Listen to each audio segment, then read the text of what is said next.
কবরে আযাব সত্য, সকলে বলেন কবরে আযাব সত্য, সেখানে জাহান্নামের আগুন আসবে এটাও সত্য, এবং সেখানে প্রশ্নের উত্তর দিতে হবে এটা সত্য। কিন্তু আর একটা প্রশ্ন থেকে গেল, কবর তো সবারই হয় না। আল্লাহর নবী বলছেন, ইদা উদিয়াল মাইয়াতু ফিল কাবারি আতাহু মালাকানি ফায়াকুলানি মান রব্বুকা ওয়া মা দীনুকা ওয়া মান নাবিয়ুকা। যখন মাইয়াতকে কবরে রাখা হবে, ও মা আমার, ওরে বোনেরা আমার, আপনারা তো দেখতে পান না, লাশটাকে ধীরে ধীরে ধীরে ধীরে যখন কবরের মাটিতে রাখা হয় তখন কলিজার ভিতরটা কেমন হয়। তারপরে জীবিতরা উঠে আসে, চাদরটা দিয়ে ধরে থাকে, একটা একটা করে বাঁশ দিয়ে সেই মুখকে ঢেকে দেওয়া হয়। এই মরা হাতে কোদাল ধরিয়া কঠিন মাটির তলে গাড়িয়া দিয়াছি কত সোনামুখ নয় চোখের জলে। মাটিরে আমি বড় ভালোবাসি, মাটিতে মিশাইয়াব, আয় আয় দাদু গলা গলি ধরে কেঁদে যদি হয় শোক। এই যে কবর, এখানে যখন রাখা হয়, আল্লাহর নবী বলছেন আতাহু মালাকানে, তখন দুইজন ফেরেশতা সেখানে আসে, ফায়াকুলানে, সেই দুইজন ফেরেশতা বলে মান রব্বুকা মা দীনুকা ওয়া মান নাবিয়ুকা, তোমার রব কে, তোমার দ্বীন কি, এবং তোমার নবী কে। কিন্তু আবার একটা প্রশ্ন এলো, এটা তো কবরে হবে, কিন্তু শ্মশানে কাঠের উপরে যাকে শোয়াবে ওকে বলবে? হাঙ্গরে যাকে গিলে নিয়েছে ওকে বলবে? যাকে মার্ডার করে পিস পিস করে কেটে বস্তাতে ভরে লদিতে পুঁতে দিয়েছে ওকে কে বলবে? খ্রিস্টানদের পূর্ব পশ্চিমে সমাধি করে দিল কাঠের বাক্সতে ভরে, ওকে কে বলবে? জি, এই জন্যে কবরের আরেকটা নাম হচ্ছে আলামে বারজাখ। এর আবিধানিক বাংলা অর্থ এটাই দিয়েছে, মৃত্যুর পরের জগৎ। মৃত্যুর পরের জগৎ আখিরাতের প্রথম জগৎ। ওকে ওই শ্মশানে কাঠের ওপরেই প্রশ্ন হবে, একে হাঙ্গরের বাঘের পেটেই প্রশ্ন হবে, ওকে প্রশ্ন ওই বস্তাতে কেটেছে ওর ভিতরেই হবে। এই তিনটে প্রশ্ন থেকে পৃথিবীর কোনো মানুষ, কোনো জাতি, তাতে যে কোনো জাতি হোক না কেন, কেউ বাদ যাবে না। কথা শেষ। আল্লাহ প্রশ্ন সবাই কি করবে? আমাকে শুধু লাগবে তোমাদের সাথে, বলো মাইক ছেড়ে দিয়ে তোমাদের সঙ্গে কাজ করে দিই। সোনামানিকের দল মনে মনে ভাবছে, শালা বক্তা দেখেছি, এত খচ্চর দেখি না। মনে মনে ভাবে, আসলে ভাই আমি খচ্চর লয়।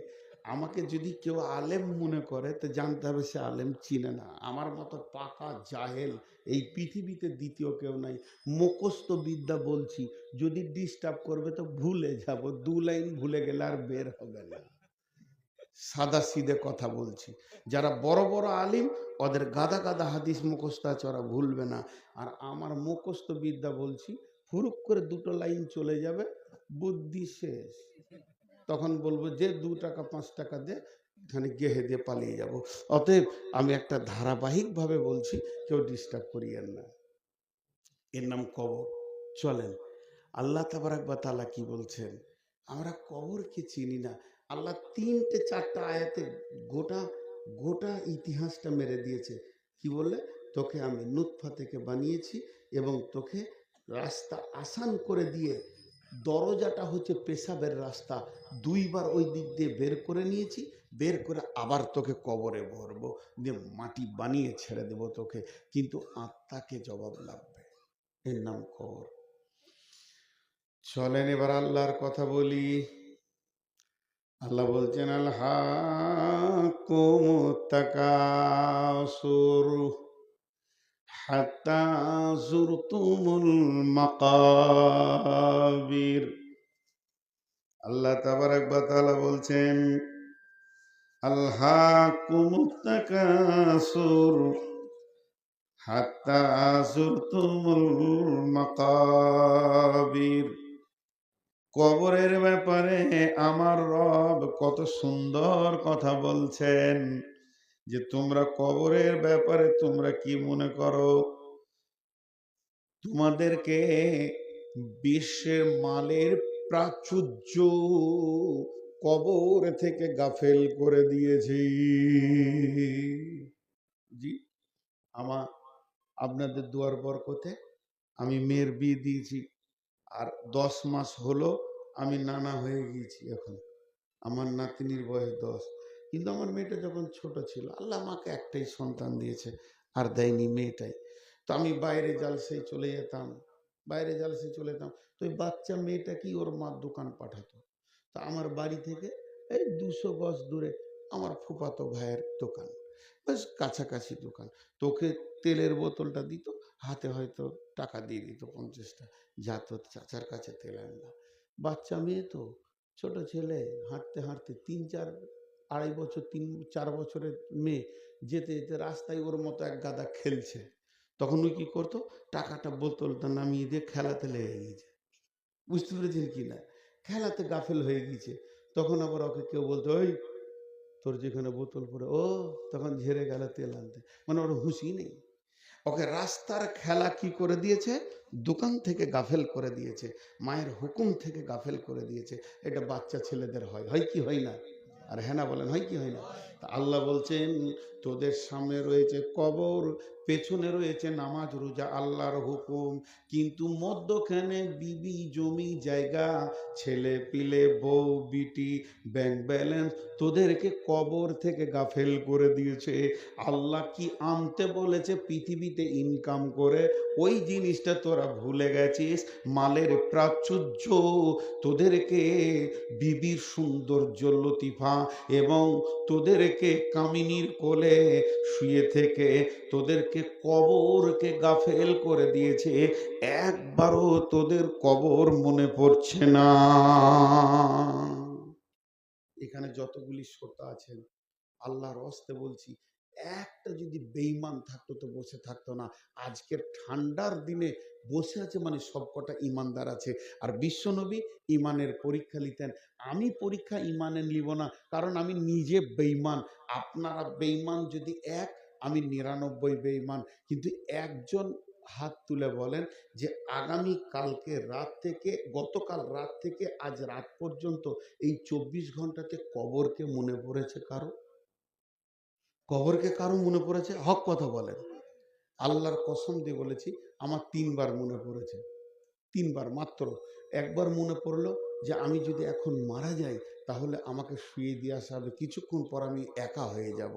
এইরকম ভাবে 3বার আমার মনে পড়েছে। তো এই গাফেলটা কে করেছে তোমাকে? বিবি ছেলে পিলে টাকা পয়সা মালের প্রাচুর্য তোমাকে কবর থেকে গাফেল করে দিয়েছে। তোমার হুঁশ বিবেককে উড়িয়ে দিয়েছে। তোমার কবর বলে মনে পড়ে না। কিন্তু ওই মহাসত্যে সকলকেই যেতে হবে, ওই জায়গায় যাব না এ কথা বলার ক্ষমতা কারো নেই। তারপরেও মনে পড়ছে না। মাল আমাদেরকে গাফেল করে দিয়েছে। আলহাকুমুত তাকাসুর হাত্তা যুরতুমুল মাকাবির। এবার শুনেন, একজন সাহাবী, সাহাবীটার নাম কেউ বলছে আবু দারদা, কেউ বলছে আবু আইয়ুব আনসারী। এই 2জন সাহাবীর মধ্যে মতভেদ রয়েছে। ও আমার মা, ওরে আমার বোন, ওরে আমার বেটি, ও আমার বাপ ভাইয়ের দল, ঘটনাটা ভালো করে শুনেন। গোটা বাড়িতে কেউ নাই, স্বামী স্ত্রী 2জনে রয়েছে, আর ওই 2জনেই আছে। 2জন ব্যাচেলিয়র, 2জন হয়ে গেছে ইয়ং, এখনো তাদের যৌবনের ভাঁটা পড়েনি, এখনো তাদের যৌবন ভাটিয়ে যায়নি। উত্তাল যৌবন 2জনেরই আছে।